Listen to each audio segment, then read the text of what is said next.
I'm trying to show that I've listened, I've learned, I've got the memo. I'm not going to behave in any way in the future that is questionable, and that I've tried to spend these past 7 years going into myself, asking a lot of questions, listening, having conversations with people that I felt I owed amends to, and that at a certain point, I just want to get back to work. You know, I'm so grateful for the career that I had, and I so feel like I've still got so much to offer that I am enormously pleased that my friends have stood up for me this past day. But quite frankly, they've been standing up for me for a long, long time.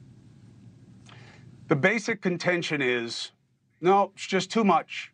Too much dirt came out, and at a certain point, you just have to go. What do you do with that notion?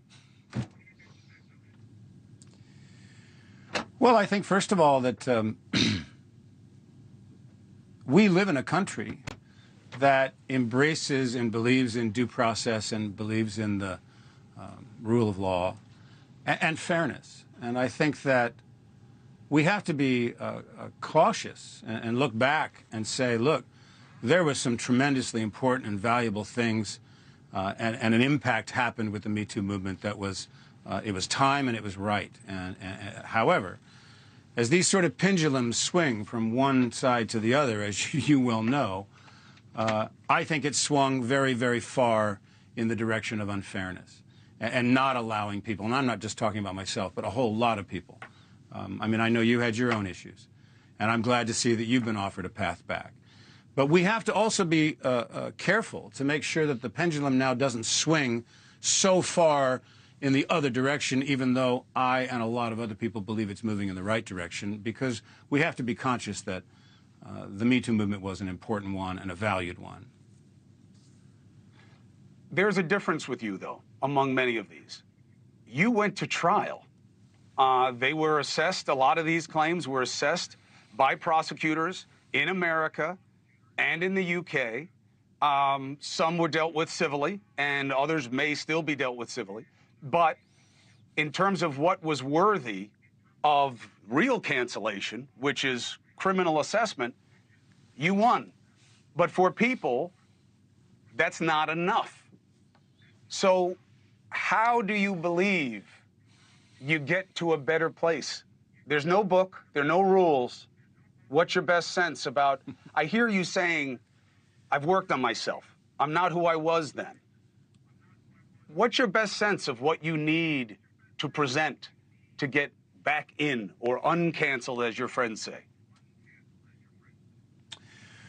Well, I would first say honest journalism and an effort to actually investigate or actually report what is happening. I mean, you just listed a number of cases that we have been successful in the outcome, but, you know, they kind of don't write those stories as much as they wrote the initial accusations. So the first thing is that I think there's just a whole lot of people who don't know that we prevailed in those cases, the Anthony Rapp trial in New York and the criminal cases in London.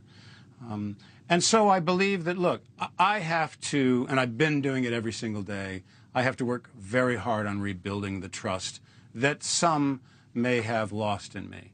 I have to demonstrate every single day and every single experience and environment that I'm in that I have, in fact, listened, that I am ready to move forward, that I am, in some ways, my goal has actually changed, Chris. I used to always want to be just the best actor. And now I want to prove that I'm a man of great character. And that involves, the responsibility for that is mine. And I look forward to being able to prove to people that I am the merit of my who I am as a human being. I will set out to prove. What would you say to Kevin 20 years ago? Oh, that's a good question. You know, I think that I have certainly recognized that as much as I believed in and tried to honor those things that I love, which is to create companies and be a leader and fight for people. Hey, thank you for watching. Please go to newsnationnow.com. newsnationnow.com, and you can find NewsNation on your television provider. And don't forget to click the red subscribe button down below. Then you will get more of NewsNation's fact-driven coverage.